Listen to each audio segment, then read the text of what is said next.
Hi friends, എല്ലാവർക്കും പുതിയൊരു വീഡിയോയിലേക്ക് സ്വാഗതം.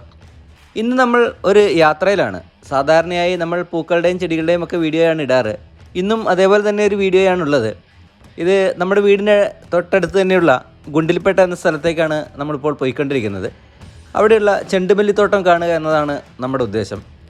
ഇപ്പോൾ നമ്മൾ പോയിക്കൊണ്ടിരിക്കുന്നത് കേരളത്തിലെ തന്നെ ഏറ്റവും വൃത്തിയുള്ള നഗരമെന്നറിയപ്പെടുന്ന സുൽത്താൻ ബത്തേരി പട്ടണത്തിലൂടെയാണ്.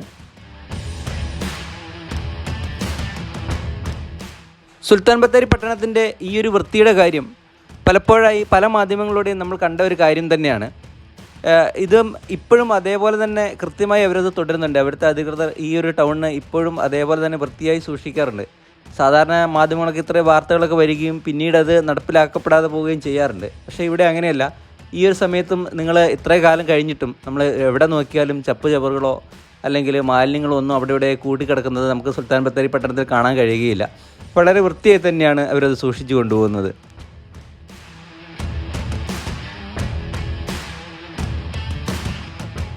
അങ്ങനെ നമ്മുടെ യാത്ര കേരള ബോർഡറെല്ലാം കഴിഞ്ഞ് കർണാടകയുടെ ഫോറസ്റ്റിലേക്ക് കയറിയിരിക്കുകയാണ്. ഈ ഒരു സ്ഥലത്ത് ധാരാളം മൃഗങ്ങളെ നമുക്ക് കാണാനായിട്ട് സാധിക്കാറുണ്ട്. മിക്കപ്പോഴുമുള്ള യാത്രകളിൽ പലപ്പോഴും ഞാൻ കണ്ടിട്ടുള്ളതാണ്. ഈ ഒരു യാത്ര എന്ന് പറയുന്നത് നമുക്കൊരു പ്രത്യേക ഒരു അനുഭവം തന്നെയാണ് സമ്മാനിക്കുന്നത്. നമ്മൾ കയറിയ പാടെ തന്നെ ഒരുപാട് ആനകൾ കൂട്ടം കൂടി നിൽക്കുന്ന ഒരു കാഴ്ചയാണ് ഈ ഒരു ഭാഗത്ത് നമുക്ക് കാണാൻ കഴിഞ്ഞിട്ടുള്ളത്. സാധാരണ നമ്മൾ ഈ ഒരു ഭാഗത്തൂടെ യാത്ര ചെയ്യുമ്പോൾ ഒന്നുകിൽ രാവിലെയോ അല്ലെങ്കിൽ വൈകിട്ടോ യാത്ര ചെയ്യുകയാണെങ്കിലാണ് ഇത്ര അധികം മൃഗങ്ങളെ നമുക്ക് റോഡ് അരികിൽ തന്നെ കാണാനായിട്ട് സാധിക്കുന്നത്.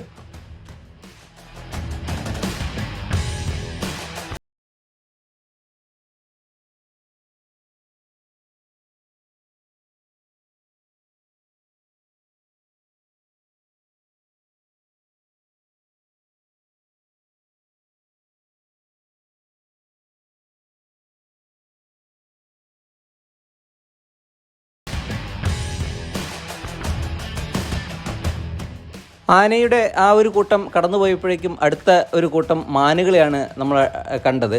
ധാരാളം മാനുകളുള്ള ഒരുപാട് മാൻകൂട്ടങ്ങൾ തന്നെ നമുക്ക് ഈ ഒരു കാട്ടിൽ കൂടെയുള്ള യാത്രയിൽ കാണാൻ പറ്റുന്നതാണ്. ഈ ഒരു കാര്യം മാത്രം നമ്മൾ ശ്രദ്ധിക്കുക. എപ്പോഴും ഒരു ഉച്ച സമയത്തൊക്കെ പോയാൽ ഇങ്ങനെ മൃഗങ്ങളെ കാണാനുള്ള അവസരം കുറവായിരിക്കും. വൈകുന്നേരമോ രാവിലെയോ ഈ റൂട്ട് എടുക്കുന്നതാണ് ഏറ്റവും നല്ലത്. ഈ സിംഹവാലൻ കുരങ്ങുകളെയൊക്കെ ഏറ്റവും അധികമായി നമുക്ക് കാണാൻ കഴിയുന്നത് ഈ ഒരു ഫോറസ്റ്റിൽ തന്നെയാണ്. അതേപോലെ മയിലുകളൊക്കെ ഒരുപാട് കാണാറുണ്ട്.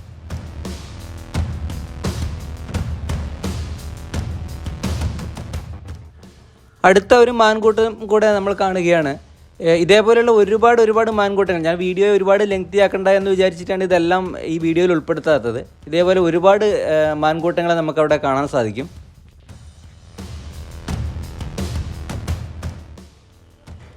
അങ്ങനെ നമ്മുടെ യാത്ര കർണാടകയുടെ ഒരു ഉൾഗ്രാമത്തിലേക്ക് എത്തിയിരിക്കുകയാണ്. നമ്മളെപ്പോഴും ഇതേപോലെ ഈ കർണാടകയിലേക്കൊക്കെ പോകുമ്പോൾ മെയിൻ റോഡുകളിൽ മാത്രമായിട്ട് പോകാതെ കുറച്ച് ഉള്ളിലേക്കൊക്കെ ഉൾഗ്രാമത്തിലേക്കൊക്കെ പോവുകയാണെങ്കിലാണ് വളരെ മനോഹരമായ കാഴ്ചകൾ നമുക്ക് കാണാൻ കഴിയുക. ഇങ്ങനെ ഉൾഗ്രാമത്തിലേക്ക് പോകുമ്പോഴാണ് വ്യത്യസ്തമായ ധാരാളം കൃഷികൾ, ചോളം, അതേപോലെ ഉരുളക്കിഴങ്ങ്, ക്യാബേജ്, ബീറ്റ്റൂട്ട് എന്നിവയൊക്കെ ചെയ്തിരിക്കുന്നതായിട്ട് നമുക്ക് കാണാം. ഈ ഒരു ഭാഗത്ത് നോക്കും, ചെറിയ പപ്പായകളാണ്, റെഡ് ലേഡി പപ്പായകളാണ് ഈ ഒരു ഭാഗത്ത് കൃഷി ചെയ്തിട്ടുള്ളത്. ഇത്തരം കൃഷി കാഴ്ചകളൊക്കെ ഇഷ്ടപ്പെടുന്നവരാണ് നിങ്ങളെങ്കിൽ തീർച്ചയായും നിങ്ങൾക്ക് പറ്റിയ ഒരു സ്ഥലം തന്നെയാണ് ഈ ഗുണ്ടിൽപേട്ട. നിങ്ങൾക്ക് കഴിയുമെങ്കിൽ തീർച്ചയായും ഒന്ന് പോയി കാണാൻ ശ്രമിക്കുക. ഇത് ഇവിടെയുള്ള ഒരു അമ്പലമാണ്. വളരെ വളരെ ഭംഗിയുള്ള ഒരു അമ്പലം തന്നെയാണ്. കാരണം ഇത് നമ്മുടെ നാട്ടിലൊക്കെ കാണുന്ന ആ ഒരു രീതിയിലുള്ള നിർമ്മിതികളല്ല ഇവരുടെ അമ്പലങ്ങൾ. വളരെ കളർഫുള്ളാണ്, കാണാനൊക്കെ വളരെ മനോഹരമാണ് ഇവരുടെ അമ്പലങ്ങൾ.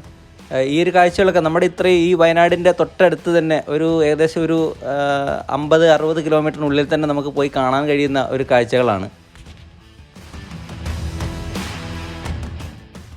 അങ്ങനെ നമ്മൾ അന്വേഷിച്ച് വന്ന പൂപ്പാടങ്ങൾ ഇവിടെ മുതൽ ആരംഭിക്കുകയാണ്.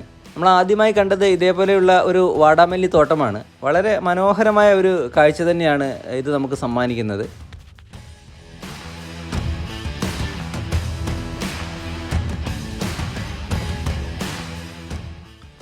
ഇനി അങ്ങോട്ടുള്ളത് മുഴുവൻ ചെണ്ടുമല്ലിപ്പാടങ്ങളാണ്. കണ്ണെത്താ ദൂരത്ത് പരന്നു കിടക്കുന്ന ഈ ചെണ്ടുമല്ലിപ്പാടങ്ങൾ കാണാൻ വളരെ മനോഹരമായ ഒരു കാഴ്ച തന്നെയാണ്. ഇത് ശരിക്കും നമുക്കിങ്ങനെ ഒരു വീഡിയോയിലൊന്നും കാണിക്കാൻ പറ്റുന്ന ഒരു കാര്യമല്ല. ഇത് ഇവിടെ തന്നെ വന്ന് നമ്മൾ കാണേണ്ട ഒരു കാഴ്ച തന്നെയാണ്. ഈ ഒരു ഓണാവധിക്കൊക്കെ നമുക്ക് കുട്ടികളുമൊക്കെയായി ഫാമിലിയുമൊക്കെയായി വരാൻ പറ്റിയ നല്ലൊരു ഡെസ്റ്റിനേഷനാണ് ഈ ഗുണ്ടിൽപേട്ട എന്ന് പറയുന്നത്. ഈ ഒരു ഓണം സീസൺ വരെയൊക്കെ ഇവിടെ പൂക്കൾ ഉണ്ടാകാറുള്ളൂ, അത് കഴിഞ്ഞാൽ പിന്നെ പൂക്കൾ ഉണ്ടാകാറില്ല. അതേപോലെ പലരും വീഡിയോയിൽ സൂര്യകാന്തി പാടങ്ങൾ കാണിക്കാറുണ്ട്. ഈ ഒരു സീസണിൽ സൂര്യകാന്തി പാടങ്ങൾ ഇവിടെ തീരെ ഇല്ല എന്ന് തന്നെ പറയാം, കാരണം അതൊക്കെ ഏകദേശം പൂക്കളുടെ കാലം കഴിഞ്ഞിരിക്കുകയാണ്. ഇപ്പോൾ വന്നാൽ നമുക്ക് കാണാൻ പറ്റുന്നത് ഈ ഇതേപോലെയുള്ള ഈ മാരിഗോൾഡ്, ബന്ദി, ഈ ഒരു തോട്ടം മാത്രമാണ് നമുക്കിപ്പോൾ ഇവിടെ കാണാനായിട്ട് കഴിയുക. അപ്പോൾ നിങ്ങൾക്കും കഴിയുമെങ്കിൽ ഈ ഒരു ഓണാവധിക്ക് കുട്ടികളും ഫാമിലിയും ഒക്കെ ആയിട്ട് വന്ന് ഈ ഒരു നല്ലൊരു കാഴ്ച കാണാനായിട്ട് ശ്രമിക്കുക.